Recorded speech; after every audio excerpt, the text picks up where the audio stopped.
प्यारे बच्चों, आज मैं तुम्हारे लिए लेके आया हूँ आलेखीय विधि से समीकरण को हल करना। आलेख यानी ग्राफी मेथड। ग्राफी मेथड से समीकरण को किस प्रकार हल किया जाएगा, इसकी एक आपको इजी विधि बताता हूँ। जो किस प्रकार आप इसकी सारणी बनाएंगे और किस प्रकार इसको ग्राफ में इसको स्थापित करेंगे। तो इसमें सामान्यतः जब बोर्ड एग्जाम में ऐसा क्वेश्चन दिया जाता है तो प्रतिच्छेदी रेखाओं वाला दिया जाता है, नहीं तो इसमें समांतर रेखाओं वाला दिया जाएगा, नहीं कोई अनंतल वाला। तो प्रतिच्छेदी रेखाओं वाला दिया जाता है तो इस प्रकार का ये समीकरण इस प्रकार का जाता है। यहाँ पर जो बोर्ड पर जो आप सामने देख रहे हो, ये जो क्वेश्चन है यहाँ पे वेरी इंपॉर्टेंट क्वेश्चन है। बोर्ड परीक्षा की दृष्टि से ये वेरी इंपॉर्टेंट क्वेश्चन है, जिसको आप किस प्रकार इसकी सारणी बनाएंगे ये देखेंगे और इसको स्थापित किस तरीके से करेंगे। बिल्कुल इजी विधि मैं आपको बताता हूँ। तो ध्यान दीजिए कि यहाँ पर ये दो समीकरण दिए हुए हैं, लिखा है कि आलेखीय विधि यानी ग्राफीय मेथड। आलेख को अंग्रेजी में ग्राफ कहते हैं, इसलिए आलेखीय विधि से समीकरणों को किस प्रकार हल किया जाएगा। तो ये आप ध्यान से देखिए, ग्राफ का बोर्ड परीक्षा में एक पेज दिया जाता है, जिसके लाइनों वाले पेज या पीछे वाला जो पेज है उस पर ये सारणी बनाई जाएगी। तो किस तरह की सारणी बनाएंगे वो आप देखेंगे और उसके बाद में उसके स्थापित वो दूसरे वाले ग्राफ वाले पेज पर उसको स्थापित करते हैं। तो उस एक पेज पर एक साइड में, पीछे वाली साइड में जो लाइनों वाला पेज होगा उस पर आपको क्या करना है, यहाँ पर मैंने हल लिख दिया है। और यहाँ पर आप पहले समीकरण को लिख लीजिए। तो पहले समीकरण को लेते हैं हम, ये है 2x प्लस वाई माइनस 6 बराबर 0। यहाँ नंबर डाल लीजिए और नंबर डाल करके इस प्रकार आप कॉलम बना लेंगे। आप कम से कम इसमें दो कॉलम ले सकते हैं।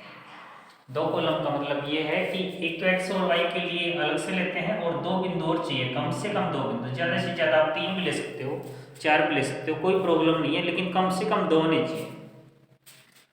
तो इस प्रकार आप इसमें x लिख दीजिए, ये y, यानी इस मान से एक बिंदु बनेगा, एक बम इससे। तो इस तरीके से दो बिंदु ले सकते हैं ज़्यादा, और इसमें ज़्यादा 3 भी लेके कर सकते हैं, 4 भी लेके कर सकते हैं। इस तरीके से आप ये दो मानों की आपूर्ति इसमें करें, क्योंकि दो बिंदुओं से एक लाइन खींची जा सकती है जो ग्राफीय लाइन होगी। तो किस तरीके से लेंगे आप इस प्रकार कॉलम बना लें। ये अपना समीकरण है, आप यहाँ से समीकरण को लिख लीजिए। तो अब हम नीचे इस समीकरण को लेते हैं, 2x प्लस वाई माइनस 6 बराबर 0। ये अपना समीकरण है। इसको या तो आप x के बराबर लिखें या y के बराबर लिखें। x या y के रूप में आपको इसको लिखना होगा। तो ये अपना समीकरण है, इस प्रकार बना लें, नीचे लिख लें। तो मैं इसको y के बराबर लिखता हूँ, तो इसके बट्टे में कुछ नहीं जाएगा, क्योंकि y के साथ एक गुणा माना जाता है। तो एक का आप किसी में लगाएंगे, किसी भी संख्या में लगाएंगे, वही संख्या आती है। तो आप इसको x बराबर लिख सकते हैं या y बराबर लिख सकते हैं। तो मैं इसको y बराबर लिख देता हूँ, जो इजी तरीके से बता रहा हूँ आपको। तो इसमें y बराबर लिखता हूँ, y बराबर, जब y के बराबर लिखा जाएगा तो जब -6 आगे जाएंगे तो प्लस के 6 हो जाएंगे, 2x आगे जाएंगे माइनस के 2x हो जाएंगे, क्योंकि इधर ये प्लस के हैं, आगे जाके माइनस के हो जाएंगे। माइनस के 6 आगे हैं तो आगे जाके प्लस के हो जाएंगे। माइनस के 6 ये आगे जाएंगे तो प्लस के हो जाएंगे, और 2x आगे जाएगा माइनस के हो जाएगा। इस प्रकार आप इसको इस तरीके से लिख लें। इस प्रकार आप इसको x के बराबर भी लिख सकते हैं, कोई प्रॉब्लम नहीं है। x या y के बराबर लिखना है तो x या y के बराबर इस प्रकार लिख लें। तो y बराबर, तो ये y आ गया, ये बराबर, यहाँ 0 का मतलब कुछ नहीं है, -6 आगे जाएंगे, ये प्लस के 6 बनेंगे, 2x आगे जाएगा माइनस के 2x, इस प्रकार लिख लें। अब आप कोई भी मान, इसमें कोई भी मान रख सकते हो। अब y का x का रखेंगे, y का आएगा। ये x से आगे जा चुका है तो x का मान रखेंगे तो y का मान प्राप्त हो जाएगा। इसमें दो ही अक्षर होते हैं, एक x होता है, एक y का होता है। यदि आप इसको यूज में लेकर के सरल करते हैं तो x का मान रखेंगे तो y का आएगा, y का रखेंगे तो x का आएगा। इस प्रकार x या y के रूप में इस प्रकार लिख लेंगे तो एक मान रखने से दूसरा मिल जाता है। तो ये इजीली तरीका है, इस प्रकार इसको y के रूप में लिखते हैं। अब आप देखिए, मैं x का मान यहाँ रखूंगा, y का मान आएगा। तो ध्यान से देखिए कि इस प्रकार पक्ष बदलने के बाद x बराबर, जैसे x बराबर मैं कोई भी मान ले सकता हूँ, कुछ भी ले सकते हैं। दो विद्यार्थियों की सारणी एक जैसे नहीं होगी, सब अपने अपने मस्तिष्क से अलग अलग सारणी बनाते हैं। तो कोई भी मान आप ले सकते हैं। जैसे x का मान मैंने 2 लिया है, यहाँ x का मान 2 लेता हूँ तो मैं x की जगह पे 2 लिखूंगा। तो यहाँ देखिए y बराबर क्या आएगा, 6 माइनस 2 गुणा 2। तो कितना आ जाएगा, 6 माइनस 2 दूनी 4 हो जाएगा, बराबर 2। यानी x का मान 2 लेने से y का मान कितना आ रहा है, 2। तो आप x वाले कॉलम में 2, y वाले में भी 2, इस प्रकार बढ़ते चले जाइए। यही मेथड है, सब जगह आपको इसी तरीके से करना है। इसी तरीके से और सोच लीजिए, जैसे मैं x बराबर यहाँ 0 लेता हूँ, कुछ भी ले सकते हैं, 0 लें, 1 लें, 2 लें, 3 लें, 5 लें, कुछ भी ले सकते हैं। तो x बराबर मैं 0 लेता हूँ तो y बराबर मेरे पास आता है 6 माइनस 2 गुणा 0। तो ये आ जाएगा 6 माइनस 2 को 0 से गुणा करेंगे 0 आएगा, और ये 6। x का मान यदि मैं 0 लेता हूँ तो x वाले कॉलम में मैं 0 भरूंगा, y का मान मेरे पास 6 आ रहा है तो y के कॉलम में 6 भरेंगे। इस प्रकार आप ये सारणी इस प्रकार बना लें। यानी इसका कार्य अपने पास हो चुका है। अब हम दूसरे समीकरण को लेते हैं। तो दूसरा समीकरण इस साइड में ले लें। तो ये है 4x माइनस 2y माइनस 4 बराबर 0 है। यहाँ नंबर 2 डाल दें और इसके भी कॉलम इस प्रकार बना लें।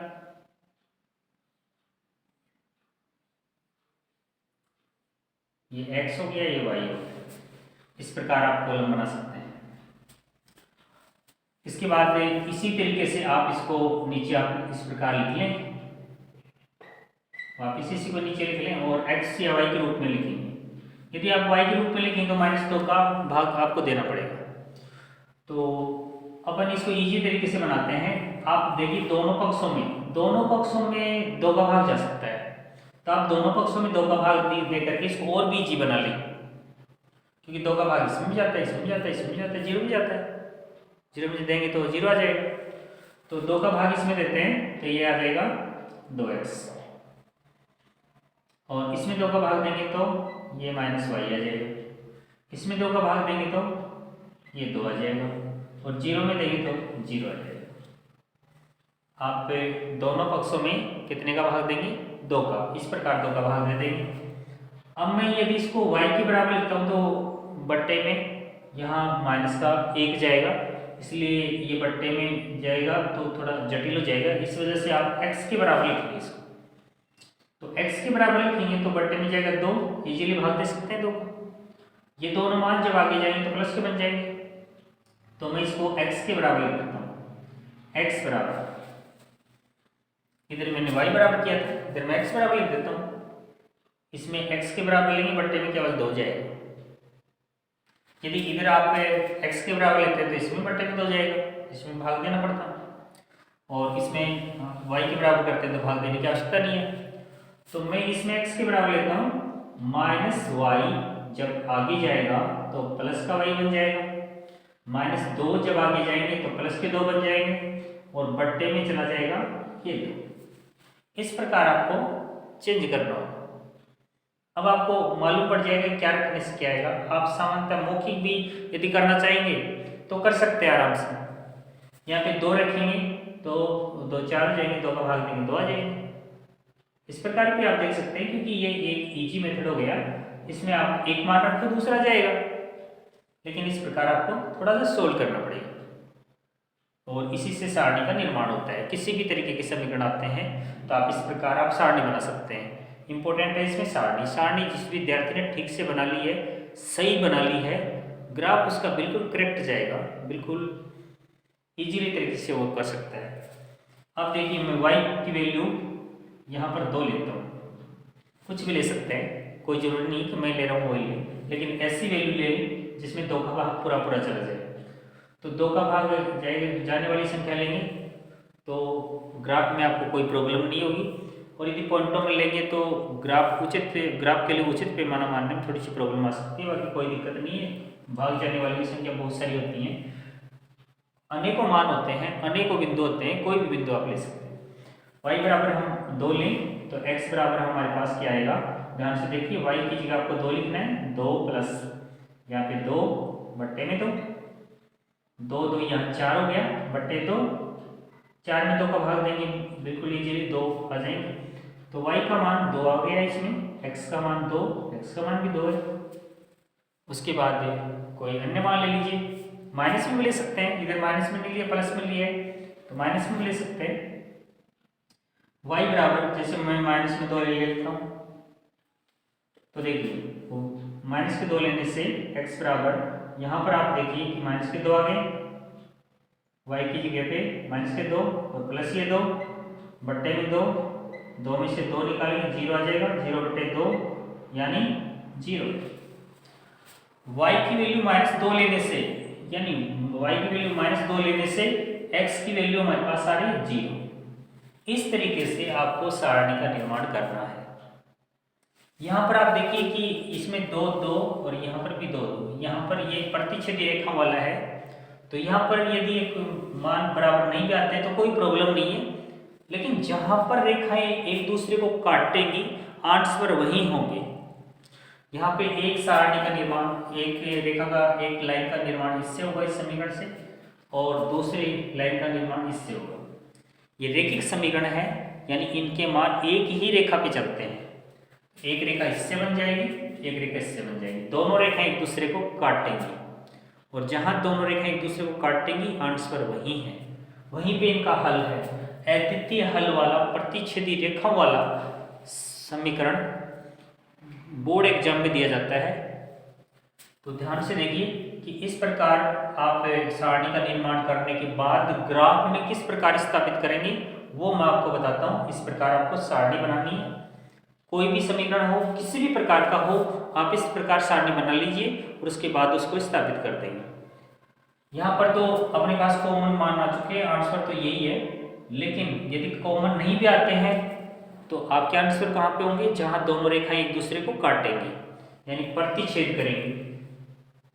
तो अब हम इसको स्थापित करते हैं ग्राफ में। ये कार्य है लाइनों वाले पेज का, पीछे वाले पेज का। अब ग्राफ का कार्य करेंगे, तो ग्राफ किस तरीके से बनाएंगे वो बताते हैं। इस पेज में केवल आपको लास्ट में आंसर लिखने हैं पीछे वाले पेज में, और बाकी इसका कार्य हो चुका है।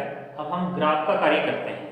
ग्राफ किस प्रकार बनाएंगे, जो मैं आप यहाँ रख करके मैं यहाँ भी बताता हूँ किस तरीके से ग्राफ बनाया जाएगा। अब आप यहाँ पे ग्राफ देखिए किस तरीके से ग्राफ बनाएंगे। हम ग्राफ में जो ग्राफ वाला जो पेज अपने को मिलेगा उसमें आप देखेंगे इस प्रकार 2 लाइनें खींचेंगे, एक क्षैतिज रेखा खींचेंगे, एक ऊर्ध्वाधर, इधर x लिखेंगे, इधर x डैश लिखेंगे, और इधर y लिखेंगे, इधर y डैश लिखेंगे। यहाँ मूल बिंदु 1 सेंटीमीटर का जो एक बड़ा खाना होता है जिसमें 10 छोटे छोटे खाने होते हैं, तो 1 सेंटीमीटर बराबर आपको 1 इकाई पैमाना लेना है। उचित पैमाना लेना भी यहाँ जरूरी है। तो सामान्यतः इस प्रकार के जो मान आएंगे, छोटे मान आएंगे, तो वहां पर आप एक ही पैमाना ले सकते हैं। ये पैमाना 1 सेंटीमीटर बराबर, 1 सेंटीमीटर एक बड़े खाने को कहते हैं। उसमें 10 छोटे खाने होते हैं जो मिलीमीटर के होते हैं। तो 1 सेंटीमीटर बराबर आपको लेना है 1 इकाई। 1 सेंटीमीटर पर यानी एक बड़े खाने पर 1 लिखना है। ये जो लाइनें खींचे वो बड़े खाने के बीच में नहीं खींचे, यानी उसके साइड में से जो लाइनें मोटी वाली लाइन है उसमें से खींचे। ये भी इसी तरीके से मोटी वाली लाइन के अंदर खींचे। ऐसा नहीं कि आप उसके बीच में से लें, तो यहाँ पर पैमाना लेने के लिए अपने को आधा कॉलम नहीं लेना है, पूरा लेना है, पूरा बड़ा खाना लेना है। 1 सेंटीमीटर का मतलब है एक बड़ा खाना। तो एक बड़े खाने पर आपको 1 लिखना है। तो इस तरीके से एक बड़े खाने पर ग्राफ में आप इस प्रकार लिखते चले जाएं। जैसे 1 लिख दिया यहाँ, इधर 2, एक बड़े खाने पर 1, 2, इधर प्लस में चलेंगे, पीछे माइनस में, ऊपर प्लस में, नीचे माइनस में। इस प्रकार आप स्थापित करते चले जाएं। 3, इधर 4, 5, 6, 7, यानी इसमें ज़्यादा बड़े कॉलम नहीं है, ज़्यादा बड़े मान नहीं है, इसलिए आप इसमें बड़े से बड़े आंकड़े यदि देखते हैं अपन तो y वाले में 6 ही हैं, लेकिन y में अपन ने अभी स्थापित किए नहीं है, x में 7 तक स्थापित कर दिए, यानी कम नहीं रहने चाहिए, ज़्यादा कितने भी हो सकते हैं। इधर आते हैं तो माइनस में आ जाएगी, एक बड़े खाने पर -1, फिर -2, इस तरीके से स्थापित करते चले जाएं, -3, -4, -5, -6, इस तरीके से ऊपर ऊपर एक बड़े खाने पर एक ये प्लस में चलेंगे, 2, 3, 4, 5, 6, 7, 8, इस तरीके से आगे तक और भी लिख सकते हैं, कोई दिक्कत नहीं। नीचे आते हैं तो ये माइनस में होते हैं, ये -1, -2, -3, -4, -5, ज़्यादा होते हैं कोई प्रॉब्लम नहीं है, कम नहीं रहने चाहिए। अब हम इनको स्थापित करते हैं 2 पर 2, यानी 2x के देखने हैं, पहले x पे देखा जाएगा फिर y पे। ये x वाली लाइन है, x जिसको कहते हैं, और ये y वाली है, पहले x पर देखते हैं, जो प्लस के देखने हैं तो प्लस किधर है x के, फिर y के 2 देखने हैं तो y के 2 प्लस के ऊपर मिलेंगे और नीचे माइनस के 2। इसमें 2 की सीट में आप इस प्रकार चले जाइए और 2 के ही बराबर में आकर के आपको इस प्रकार एक डॉट लगानी है, और ऐसे डॉट लगा दे बीच में और ऐसे गोला खींचेंगे। उसके बाद 0 पर 6, 0x का है तो 0 यहाँ पे होगा मूल बिंदु के पास में, यहाँ मूल बिंदु एक x का 0 है, एक y का, तो x का यहाँ पर है 0, y पर है 6, तो आप इस प्रकार x का 0 ले लिए, y पर 6 लेते हैं, 1, 2, 3, 4, 5 और 6 यहाँ। अब उसके बाद में पॉइंट टू पॉइंट आप बिल्कुल स्केल लगा करके इस प्रकार आप ये लाइन खींच देंगे इस प्रकार। उसके बाद में हम इसको स्थापित करते हैं तो 2 पर 2 हम पहले से स्थापित कर चुके हैं, ये बिंदु आ चुका है यहाँ पर पहले से। अब अपने को लेना है 0, -2, तो 0x का है, हम -2 लेते हैं तो नीचे की तरफ यहाँ पर आ जाएगा इस प्रकार। अब हम इनको मिलाते हैं, 2, 0, 2 पर 2 यहाँ पर है, और 0, -2 ये। इस प्रकार आप इस पॉइंट में से और इस पॉइंट में से भी इस प्रकार आप स्केल लगा करके पॉइंट टू पॉइंट आप इस प्रकार लाइन खींच देंगे। बिल्कुल सीधी लाइन आप इस स्केल से खींचनी है, आपको तिरछा बिल्कुल नहीं करना है। ये तो मैं अपने हाथ से बना रहा हूँ, इस वजह से बिल्कुल सीधी लाइन आए या ना आए, लेकिन आपको स्केल से इसको खींचना है। ये पॉइंट टू पॉइंट बिल्कुल सीधी लाइन खींचनी है। ये बिंदु है यहाँ पर 2 और 2, इस बिंदु को बोलेंगे हम 0 और 6, और ये बिंदु है अपना 0 और -2, इस प्रकार आप लिखते हैं। अब उसके बाद में इस लाइन का समीकरण कौन सा है वो लिखिए। चाहे तो आप यहाँ पर इस लाइन पर खींच सकते हैं, लिख सकते हैं इसको। तो ये है, इससे का जो समीकरण है ये 2x + y - 6 = 0, और ये जो लाइन है इसका जो समीकरण है वो आप इधर लिख सकते हैं, जो है 4x - 2y - 4 = 0। अब देखिए ये जो कार्य हुआ है ये ग्राफ का कार्य है, ये पूरा का पूरा आपको ग्राफ में करना है। ये ग्राफ का कार्य है, ध्यान रखना, इसको आपको ग्राफ में करना है। अब उसके बाद में इतना करने के बाद में जो पीछे वाला जो पेज है ये ग्राफ वाला पेज है, और जो पीछे वाले पेज पर आपको ये आंसर लिखने होंगे। तो आंसर किस प्रकार लिखेंगे, आपको लिखना है अतः समीकरण का हल। क्या हल है अपना, यानी x का मान कितना है इसमें 2 और y का मान भी 2। इस तरीके से आपको आंसर लिखने हैं कि अपना ग्राफ का कार्य यहाँ कंप्लीट हुआ। यदि आपको ग्राफ बनाना बिल्कुल इजी लगा हो तो आप चैनल पर बराबर बने रहना, चैनल को सब्सक्राइब करना और लाइक करना, शेयर करना। धन्यवाद।